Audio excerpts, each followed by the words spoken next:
Well, so many families grieving. 19 children, 2 adults lost their lives yesterday. And so many people in the small town of Uvalde, of course, grieving tonight, having some connection to the school or the people who were inside. And if the victims are starting to be identified, including a little boy and girl, classmates Uzziah Garcia, Nichole Berlie. NewsNation's Robert Sherman is live for us in Uvalde. And Robert, you spoke with some of the victims' families who, of course, are absolutely devastated. And so, Nichole, we're talking with a lot of people down here, and it is amazing that just about everyone seems to have some connection or a second-degree connection to the incidents that happened inside of that elementary school. Today, we are starting to learn a bit more about some of those victims. We'd like to share a few of their stories with you now. The first one that we're sharing with you, Uzziah Garcia. Not even 10 years old. He was inside that 4th grade classroom where 19 students and 2 teachers were killed. His grandfather describing him as, quote, the sweetest little boy that I've ever known. There's another one that we'd like to introduce you to, Nichole Berlie. This was one of his classmates. She was also confirmed to be among the dead. And a family member says that took to social media to say, thank you to everyone for the prayers. Our Nichole has been found. She is flying with the angels above. We love you, Nichole, very much, princess. It is just so hard to listen to some of those words, Nichole, as these families' hearts break. And as we told you yesterday, the most difficult thing for many of them to deal with was not knowing what the future held for them and not knowing what the conditions of their loved ones would be. But again, you talk to a lot of people here. This is just such an interwoven community that this is why this community is grieving so much. One thing that we do hear from a lot of people, though, down here, they contend that their community is so strong and they refuse to allow this to define their community. They say that they will be able to bounce back from everything that they have seen here in this region. I do want to bring in Allie Bradley with us now. Allie, you know this region better than any other journalist that we've ever met down here. You've been on the ground since day one, since the early onset of this whole incident, maybe one of the first reporters here.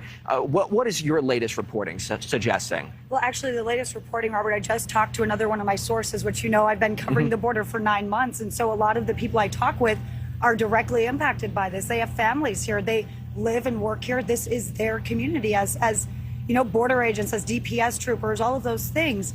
But I just learned that the shooter was actually taking up kind of 2 rooms that were conjoined. So it was kind of like a hotel situation where there was actually 2 rooms that were impacted here. Another teacher was shot in the stomach, and these agents and these troopers actually started smashing out the windows and pulling kids and pulling that teacher out to safety. When they first arrived, when they started bashing in those windows, the kids thought the worst. I mean, that is the most unfathomable thing, right? To be these children and hearing gunshots, and then the windows start breaking. And so these law enforcement officials reassured them, it's okay, we're here, it's safe, we're police, we're taking you to safety. And as we know, I mean, they prevented a massive, more casualties, more loss of life by doing what they did. And, as you mentioned, this community is resilient. Every single person here, it's a 16,000 strong community, but it feels like you've been here. It feels like 1,000, right? Everybody knows everybody. There aren't very many elementary schools, and everybody knows somebody that went here. And so to sit here and to hear their stories, it's so painful. And I actually was here so early because one of my sources had a 3rd grader in there, and they couldn't find them. They couldn't locate their child. And I was not coming here to cover this. I was coming there to help them locate their child because they were not on the ground. They were in the air flying when they got the news and needed help finding their child. And by the grace of God, their child is safe. He's a 3rd grader, but he explained the scene. They were at recess, Robert, and he saw the gunman weaving between the cars in the parking lot and firing shots. And again, these are people I've known personally now for months. And you talk about the bravery. It's not even one single incident of bravery, and it's not even one single law enforcement agency. We've seen this over and over again, as you've illustrated in some of your reporting. You're exactly right. And all of these agencies were able to respond as quickly as they were. I guess the saving grace here is that they're all deployed out here because of the border issues that we've been seeing, the uptick in illegal immigration. They're all out here as border agents, as DPS troopers, or deployed on Operation Lone Star.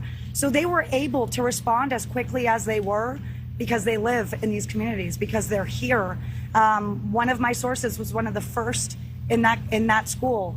And what he just described to me, I literally just got off the phone with him. Gut-wrenching is the best way to put it. So many horrific stories coming out of this one incident, and it's going to continue for the next couple of days. Allie Bradley, one of the finest journalists I've ever met. Nichole, let's send it back to you. Hey, Allie Bradley, Robert Sherman live on the ground for us in Uvalde. Thank you. Thank you for watching. Click the red subscribe button below so you can get more of NewsNation's fact-driven, unbiased coverage.